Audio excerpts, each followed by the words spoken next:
quântica!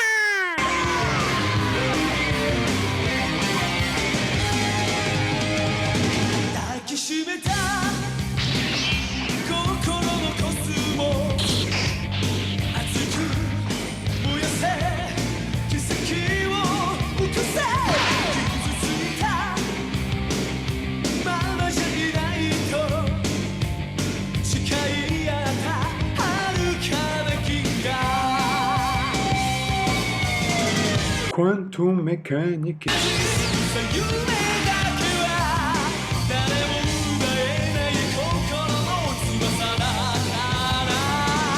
Mecânica quântica. Mecânica quântica. Mecânica quântica. Mecânica quântica.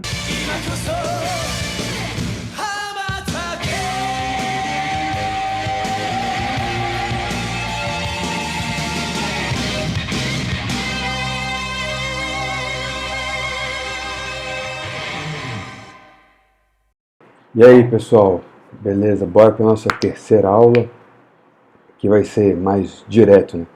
A outra aula talvez tenha sido um pouco caótica, mas não é... É difícil achar um lugar onde alguém vai tentar te explicar a construção daquele resultado final, né? Mas o que a gente vai fazer hoje é simplesmente uma aplicação direta. Então hoje o vídeo é bem diretão, bem tranquilo. Tem até o lugar aqui onde isso foi tirado, é o livro do Schiff, é até a página aqui, essa página aqui. Então, é um problema que tem no texto dele, a aplicação direta daquele resultado, que é a ionização do átomo de hidrogênio em um campo oscilante, né? Ele fala em termos diretos de campo elétrico, aqui eu não vou falar direto de campo elétrico, porque a gente não discutiu o campo elétrico, mas tudo bem, mas é um campo elétrico, né? E a gente também não falou que o campo elétrico já resolveu o átomo de hidrogênio, quântica 2, né? Então não tem muito problema. Mas eu quero dizer então assim, qual o problema? Você tem seu átomo de hidrogênio, tá bom, estou olhando se estou marcando o tempo. Tem o seu átomo de hidrogênio, vamos supor um estado fundamental, fica mais simples possível. Então esse cara, o estado fundamental, é o famoso 13,6 eletronvolts, né? Mas vou botar em joule aqui porque eu vou fazer uma continha. Então deu isso daqui, eu fiz a conversão, espero que esteja certo. Você vai ter um campo externo oscilante, né? No final das contas é tipo um campo elétrico, ele vai ficar balançando o elétron desse átomo, né? Mas vamos deixar F0, aqui é para se você quiser trabalhar com campo elétrico, bota assim, né? Mas a questão é que esse cara é como é que é a sua força, o potencial, né? A gente precisa do potencial. O seu potencial é desse jeito, porque a ideia que eu estou considerando é que o campo elétrico esse aqui não depende do ponto. Ele não é constante, mas ele é homogêneo, né? Então, num certo instante de tempo, ele é o mesmo em todos os pontos do espaço. Então, quer dizer, ele é constante no espaço, né? E oscila no tempo. Seria uma coisa assim. Você tem, digamos, um certo instante de tempo, todo mundo está para cá. Depois passa um tempo, né? Essas setas vão diminuindo e invertem, né? Então, ele vai para um lado e para o outro, fica flipando. Então, para a força ser assim, o potencial tem que ser assado, né? Então, a perturbação, essa aqui tem que ter um X aqui no meio, quer dizer, assim, ele é proporcional a X. Então esse X é importante, que é o cara que vai entrar no nosso valor médio, que é basicamente a parte da conta que a gente tem que fazer. Então agora esse cara é fajuto por dois motivos. Se você for perguntar para um físico de verdade, digamos um experimental, ele vai te dizer que um campo oscilante não ioniza um átomo de hidrogênio. Mas a gente vai calcular exatamente isso. Mas ele está certo. Porque na verdade essa conta é meio fajuta. Um motivo é que esse cara é impraticável. Lembra que você tem a sua energia do estado fundamental, aquele 13,6 eletronvolts que eu escrevi em joule. Você pega, por que eu escrevi em joule? Porque você pega aquele cara em joule e divide por H cortado, sistema internacional. Então esse cara vai te dar a frequência mínima que você tem que, a frequência mínima que tem que ter a sua fonte externa para poder ionizar o cara, né? A energia que ele vai dar, que é H cortado ômega, se é suficiente de tirar ele do estado fundamental até para o contínuo. Só que aí isso vai dar 10,16 Hz. Assim. O micro-ondas é um aparelho que faz exatamente isso, né? Ele é um campo elétrico que fica flipando. Só que o micro-ondas trabalha, digamos, em o que? 1000 MHz, né? Então 10 a 6 Hz, né? Tá faltando 10 ordens de grandeza, né? Então, se ionizar um campo elétrico com átomo de hidrogênio assim é meio impraticável, essa é a ideia. E tem um segundo, é que da nossa construção. Nossa construção, na verdade, não vale para esse caso. A gente vai dar uma engambelada aqui. Porque a gente não resolveu isso em Quântica 2, não sei, talvez você tenha feito com outro professor, talvez tenha visto. O potencial coulombiano, ele é de longo alcance, não é de curto alcance.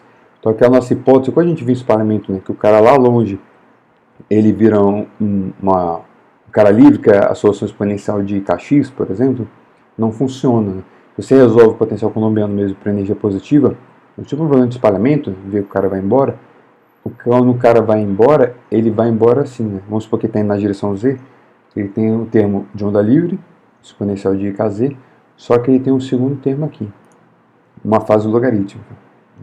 Então, a nossa hipótese que a gente escreveu para a construção lá no outro vídeo não levava em conta isso. Né? A gente assumiu que o cara era uma partícula livre no final. Então já está fajuto. Não dá que usar aquela fórmula direta no final, aquela fórmula final direta, né? não é muito certa, mas qual a engambelada aqui? Vai que essa fase logarítmica ela é dividida por esse K, é o vetor de onda, né?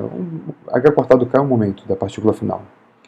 Então K vezes A0, esse número, A0 é o tamanho do átomo, né? o raio de Bohr. Se esse cara for grande, então se a sua partícula for bem rápida, você pode, como aqui é um logaritmo, ele cresce muito lento. Né? Então se aqui for um número grande, a priori você pode jogar esse cara aqui, ele fica bem pequenininho. Principalmente se você falar, mas se o cara for muito longe, aqui vai eventualmente ficar grande, ok. Mas esse cara daqui é maior ainda, né? Porque aqui também fica grande. Então o logaritmo sempre cresce bem lento, então dá para ignorar esse cara. Né?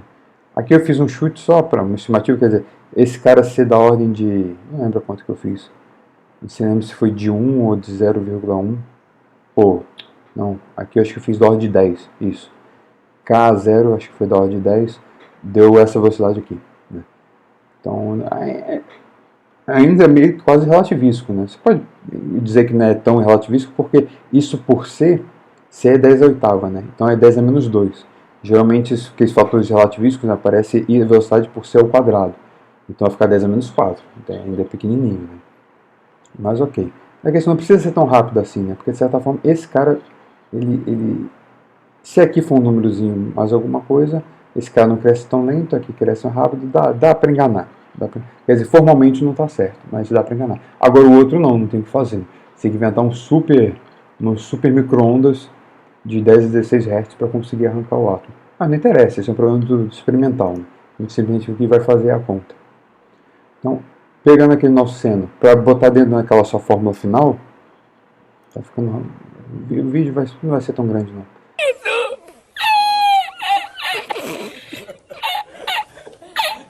Esse cara daqui é exatamente o nosso lambda A. Né, aqui. Então esse cara é o A, esse é o A conjugado. Então jogando direto naquela formuleta, a formuleta é essa daqui, só aqui era o lambda, aqui era o A, né, aparecia aqui dentro, eu já botei o fx. Aqui tem um fator 2, esse fator 2 ao quadrado já está aqui embutido, porque aqui tinha um fator 4. Então aqui ao quadrado ficou outro 4, por isso que aqui tem 16. Então aqui está certinho. E tem mais alguma coisa aqui? Não, é isso. Então sua energia final é essa. Repara que a energia final, uma vez que você deu a energia inicial, que eu já falei qual estado, no estado fundamental, essa energia final está definida. Então a brincadeira está toda pronta. O resultado aqui está pronto, não tem mais nada que inventar. É só calcular esse elemento de matriz. Então a única conta aqui, realmente que a gente tem que fazer, é isso, depois pegar o módulo quadrado e jogar na fórmula. Agora que conta é essa? Então você tem sua perturbação braquetada no estado final e estado inicial. O estado inicial é o estado fundamental do átomo de hidrogênio, e o estado final é essa onda plana, né, que a gente está ignorando naquela fase logarítmica.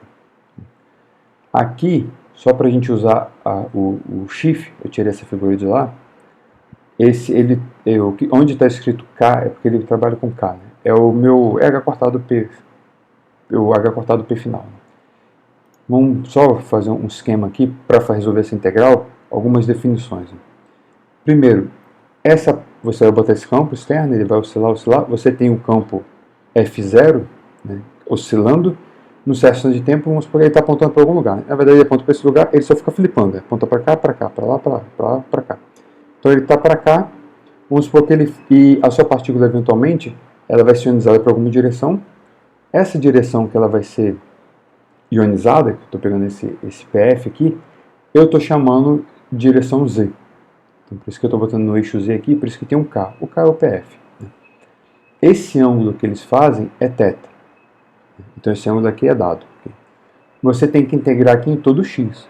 Né? X', por isso que eu estou botando aqui x'. R', x', tudo aqui que você vai integrar. Esse aqui seria esse vetor x', que esse cara, esse F0 é fixo, né? Esse Z aqui, o K é fixo, e esse x' você vai integrar. Né? Então, num ponto genérico dele, esse x' faz um ângulo θ duas linhas com F0 e faz um ângulo θ' com o eixo Z. E o F0 e o eixo Z fazem um ângulo θ aqui. Esse vetor F0 aqui no plano, ele faz um ângulo Φ, e o vetor x' aqui faz um ângulo Φ'. Por que isso vai ser importante? Porque a gente vai precisar dessas definições aqui. Por exemplo, o que é o cosseno de θ? O cosseno de θ é o produto escalar de F0 com Z, né? Ou seja, aqui K. Aqui dividido pelo módulo. O cosseno de θ' é o x' com K. O cosseno de θ duas linhas é o produto escalar de F0 com x'. Claro. Então guarda essas definições, anotem no papel. Por exemplo, aqui aparece fx'. Fx'. Então isso aqui é cosseno de θ duas linhas, módulo de F0, módulo de x'. Por exemplo. Mas por exemplo, aqui dentro aparece o produto escalar de PF com x'. PF é o K, né? Então K com x' é esse aqui, é cosseno θ'. Então, por isso que eu estou deixando esquematizado aqui. Agora vamos substituir isso para entender lá no outro. Ah, e outra coisa que eu vou precisar, antes até, tem um pequeno parênteses, né? É que, na verdade, olha, você dá esse ângulo e, digamos, esse ângulo, isso determina esse ângulo. Né? Claro, estou dando esses pontos, né? Então, dando aqui, dando filinha e tal. Tem uma relação que é o cosseno de θ duas linhas, é esse cosseno mais seno, e esse cosseno aqui dessa diferença aqui no plano. E seria uma generalização de cosseno de... Vamos supor que Φ é igual a Φ. Então, esses três vetores estão no mesmo plano. Então, aqui cortou, deu 1. Então, o que seria o θ duas linhas? Ele seria o θ' menos o θ. Então, seria cosseno de θ' menos θ, esse é cosseno θ' cosseno, mais seno θ' seno θ. Né? Então, esse aqui é de uma generalização de cosseno de A mais B. Né? Só que quando esses ângulos não estão exatamente no plano. Né? Se você nunca viu isso, é fácil provar. Vamos provar aqui. Estamos mantendo a figura só para ficar claro. Então, você já entendeu quem é θ', quem é θ duas linhas, quem é θ', quem é θ sem linha. Para provar isso, o que é o θ duas linhas? Lembra? É o produto escalar aqui do F com o x'. Aqui eu estou botando esse chapéu para dizer que é unitário. Né? Então, o que é o F' unitário? O F0, desculpa, unitário. Ele é seno θ, cosseno Φ na direção x, seno θ, seno Φ na direção y e cosseno θ direção z. O que é o x unitário, que o R' seria, né? Na unitário aqui. Então ele é seno aqui desse ângulo, então é seno θ', cosseno Φ', seno θ', seno θ', todo mundo é linha aqui na direção y, e cosseno θ' na direção z. Deita aí, bola. Agora a gente vai fazer os produtos escalar. Esse com esse. Então quando você fizer o produto escalar, vai ficar esse vezes esse, esse vezes esse, esse vezes esse. Ô neném. Ô nenenzinho. Calma aí, já vou te dar atenção. Calma aí.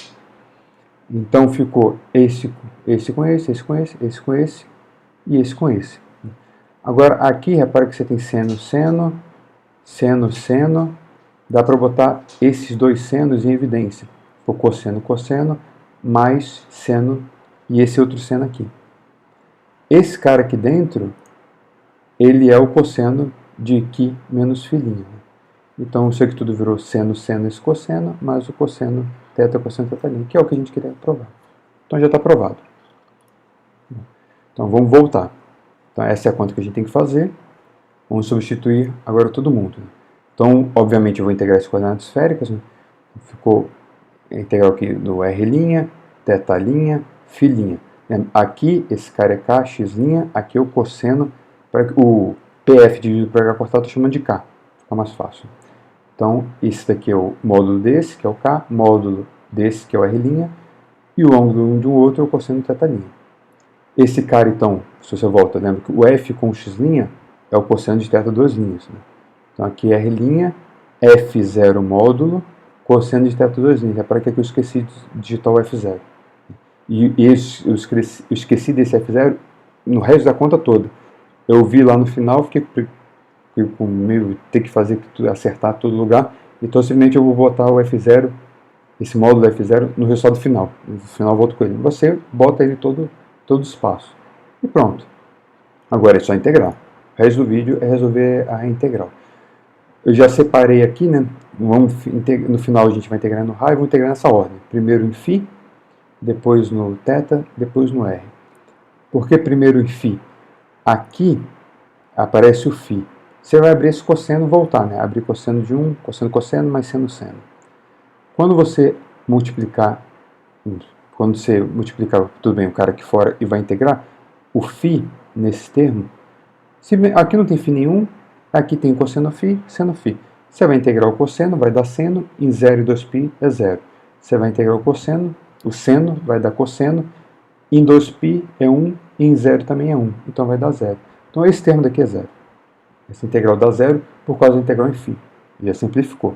Então sobrou só esse outro termo aqui, que não tem φ, então vai dar 2π na parte do φ. Então já tirei o 2π e ficou só aquele outro termo. Esse que a gente tem que resolver. Agora a gente vai começar o problema. Vamos começar com essa integral aqui em θ. Vamos fazer aquela troca usual, chamar cosseno θ aqui de linha de u. Então isso aqui vira du, essa integral fica de menos 1 a 1. Exponencial aqui é u, botei aqui, e aqui é exponencial de menos i, k, r' u. Ajeitar aqui, não cair no meu copo. Então agora vai integrar por partes. Integral aqui é simples. Esse cara é u é u, e esse cara daqui é dv. Então aqui é u, v. Como esse cara aqui é dv, o que é o v? Né? É a integral da exponencial. Então cai o menos i, que eu botei em cima, e cai um k, r'. E repete exponencial. Então a integral é isso, então é u vezes a exponencial, menos v, e até essa parte, a exponencial aqui, du. Tá aqui. Então essa integral daqui é agora exponencial, é simples de integrar. Então aqui vai dar esse cara em 1, menos e menos 1. Olha aqui, então ficou exponencial com menos, com sinal de menos, mais, porque esse cara no valor 1, menos e menos 1. Só que quando você bota menos 1, aqui tem um u. Então esse menos 1 vai ficar mais, por causa o final menos o inicial. Então aqui vai ficar exponencial com sinal de menos, mais exponencial com sinal de mais. Você multiplica e divide por 2, então por isso que eu botei um 2 aqui fora, esse cara é um cosseno. Aqui essa integral é padrão, né? Vai cair um i, vai dar esse cara aqui com sinal com mais, outro com sinal com menos, vai montar um seno. Então aqui dá um cosseno e aqui um seno. E esse cara cai, esse R' por causa da integral. Aqui é bem simples. Né? Pronto, já tem esse resultado pronto. Agora tem que integrar o r. Né? A integral em r, só voltando aqui, olha, então eu vou pegar esse resultado e jogar aqui dentro. Aqui tem um r', vai cancelar aqui, vai ficar r' ao quadrado. Então você vai ter uma integral que vai... O resto, esses números eu vou jogar tudo para fora, né? Então vai ter uma integral que vai ter um r' ao quadrado e um cosseno. E vai ter essa outra integral, que é para que tem um outro r', né? Então aqui vai vir um r' ao quadrado. Então aqui vai ficar só r' multiplicando. Então vai ter uma integral que vai ter um r' multiplicando, integrado em cosseno. E outra integral que vai ter um r' só, integrado em seno. E as duas integrais com a exponencial de menos r' sobre a zero. Então aqui tem um seno, que seria a segunda, né? Eu chamei de 1, e a outra que tem um cosseno eu chamei de 2. Por que eu chamei essa de 1 e de 2? Porque essa outra tem um r a mais, ela é a integral da de cima, né? E com relação a k. Deriva esse cara com relação a k, derivada dele com relação a k. Deriva aqui com relação a k, o seno vira cosseno, sai um r', fica o r' ao quadrado. Então, na verdade, só precisa integrar isso depois pegar a resposta, derivar em k, então eu preciso fazer essa integral, depois eu derivo em k, eu acho essa integral. Então vamos fazer a primeira aqui. Como é que eu vou fazer? O mesmo truque da derivada de novo. Esse cara com R' é derivada, aqui eu só botei um mi, né, para ficar mais fácil, ao invés de chamar de 1 sobre R, integrar em 1 sobre R0, 1 sobre A0, vou derivar em mi, esse mi é 1 sobre A0. Então você concorda que essa integral daqui. Se deriva em mi, ele repete tudo, cai um menos R', por isso que eu botei um menos aqui. Então essa integral é essa. Vamos fazer essa integral. Aqui a gente vai fazer o que para fazer? Concorda que essa integral é a parte imaginária dessa integral aqui, com o exponencial. Isso aqui é cosseno mais i seno. O seno é a parte imaginária. Por que eu fiz assim? Porque agora é só a integral de um exponencial, fica mais fácil. Então, sai esse número aqui, todo multiplicando R' dividindo. Né? No infinito vai dar 0, menos em 0, que vai dar 1. Então vai ficar, como aqui sai um sinal de menos, né? O menos cancelou, ficou isso. Então essa integral é só isso. Pode fazer. O que eu fiz aqui é porque para pegar a parte imaginária, eu tenho que escrever isso como um número complexo, a parte real é imaginária. Então eu multiplico e divido pelo conjugado de baixo. Esse cara vai ficar, a parte real é mi, dividido por mi ao quadrado mais k ao quadrado, e a parte imaginária é k, dividido por mi ao quadrado mais k ao quadrado. Como eu quero a parte imaginária, é esse cara aqui. K dividido por k ao quadrado mais mi ao quadrado. Isso é só isso. Agora eu tenho que derivar com relação a mi, né, e multiplicar por menos 1. Faz a derivada, que a derivada é simples. Derivo mi, aqui vai vir um sinal de menos, cancelou, vai ficar esse cara ao quadrado, 2 vezes mi em cima. Agora eu voltei, que mi é 1 sobre A0. Daqui para cá, e tirei o mínimo, né? Então aqui ficou 1 sobre A0 ao quadrado, tirei o mínimo aqui. Então vai subir, vai ficar um A0 à quarta, só que esse cara é 1 sobre A0, então ficou um A0 ao cubo. Faz aí, vai pausando e vai anotando. Tranquilo, não tem nada demais aqui não. Acabamos a primeira. Agora a segunda, vou deixar você fazer essa derivada aqui. Então pega aquele resultado da primeira, deriva com relação a k, pipi, popó, vai dar esse cara aqui. Então uma hora eu derivei o k aqui em cima. Esse primeiro termo é esse primeiro aqui, sei lá qual que é. Aqui é o quadrado, você vai... tem relação com o segundo aqui. E depois você vai derivar aqui uma vez, vai cair então, aqui vai ficar o cubo, e vai subir aqui, vai aparecer mais k. Só deu uma ajeitada, esse fator 6 aparece porque parte dele vem dessa derivada aqui do k, que vem um 2. Repara que você deriva só o k aqui em cima, fica 2 a 0 ao cubo e esse cara dividindo, igual está aqui. Só que aqui repara que tem o menos 6. É porque tem um outro termo que vem com esse cara com menos 8, que vem da segunda derivada. Aí da derivada que fica de baixo. Aí você pode separar em dois termos. Aí fica um cara assim e o outro cara se ajeita com esse. Tenta ajeitar, isso aqui está certo. Eu tenho certeza que está certo. Então agora é só pegar e jogar no resultado. Se você só olhar rapidinho aqui, que essa segunda tem dois termos, né? Um que tem esse cara ao cubo, outro tem esse cara aqui ao quadrado. O primeiro, ele tem exatamente um A0 ao cubo e esse cara aqui embaixo ao quadrado, que tem a mesma estrutura desse daqui. Então quando você juntar os dois, os dois resultados, esses caras se juntam. Então eles se ajeitam e aqui já ajeitei tudo. E já tirei esse, vai sobrar só esse fator aqui. Se você bota ele para dentro, ele é 1 sobre o cara aqui ao quadrado e esse daqui é 1 sobre o cara ao cubo.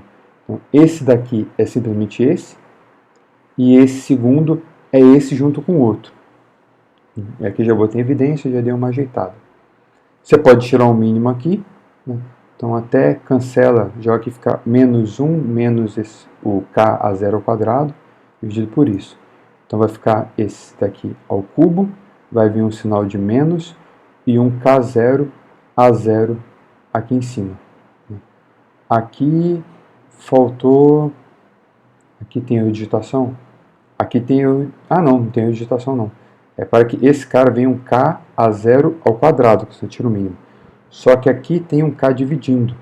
Então corta um k, ficou um k a 0 vezes a 0 ao quadrado. Tá certo. Por que eu deixei esse k? Sempre eu boto k a 0 junto, porque k a 0 é adimensional. Né? Então só para você separar o que?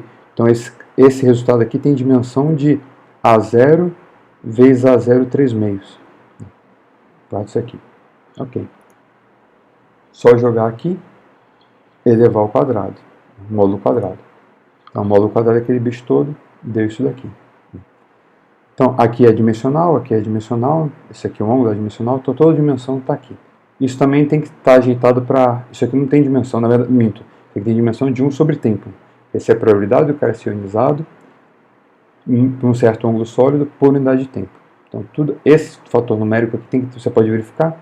Está certo, porque essa conta tem até o resultado no chifre, né? Eu acho que eu conferi. Esse aqui tem dimensão de 1 sobre tempo.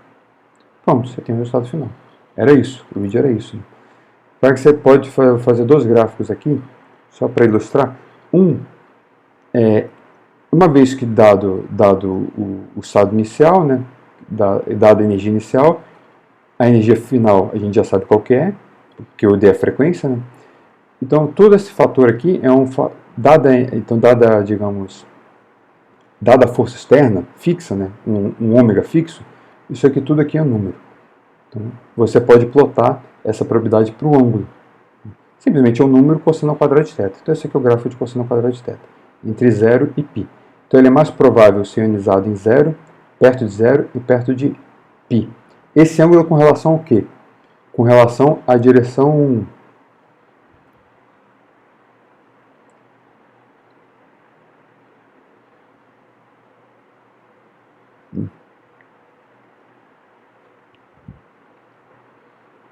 Talvez isso já não tenha ficado claro.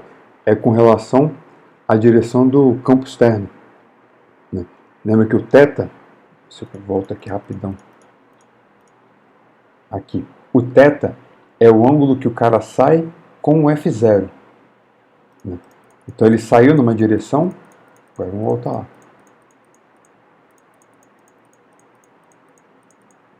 Opa. O ângulo θ, então você tem, o seu cara está oscilando aqui, vamos supor que ele saiu. Eu quero saber qual é a probabilidade dele sair numa certa... Vamos botar ao contrário, bota assim, o cara está oscilando aqui, quero saber a probabilidade dele sair por uma certa direção, para essa direção, por aí vai. Então, na verdade, essa direção que ele faz, o θ é o ângulo que ele faz com o F0 contra onde ele está saindo. Né? Então é mais provável ele sair no eixo da oscilação. Né? Então o eixo da oscilação é que é θ igual a 0 e θ igual a π. Né? Aqui e aqui. Então essa é a região com uma probabilidade grande. No plano, no equador, digamos aqui, nesse plano perpendicular à oscilação, a probabilidade é 0. Então ele vai sair, ou você bota o campo aqui oscilando, ou o seu elétron vai ser ionizado para cá, ou para cá. Né? Nunca vai ser para cá. Pode ser um certo ângulozinho, né, diagonal, né, mas essa probabilidade vai caindo quando você vai aumentando o ângulo. Outro gráfico que eu pensei em fazer deixa o, digamos, aqui seria o total, né? Acho que aqui está o total. Você pega esse cara e integra em todo o ângulo sólido. Ok. Isso aqui é fácil fazer. Vai dar 2/3. Deixa eu ver se eu até fiz aqui. Aqui eu não lembro se eu fiz, então. No ângulo, ou não interessa. Mas que seja um ângulo fixo ou integrado. Mas você está mudando agora a energia. Né? Então a probabilidade dele ser ionizado, por unidade de tempo, com uma certa energia. E o que eu estou mudando a energia, eu digo aqui, mudando K, é mudando a frequência da fonte externa. Vamos supor, está a frequência baixinha e depois aumentando. Você está aumentando essa energia final que ele tem. Então, mas a probabilidade dele ser ionizado não aumenta. Né? Ele tem um pico e depois cai. Esse pico está mais ou menos por aqui. Interessante esse negócio. Se você pegar integrando o ângulo sólido, ok, dá. Esse aqui integral é trivial, né? Todo o resto depende do ângulo, dá 2/3.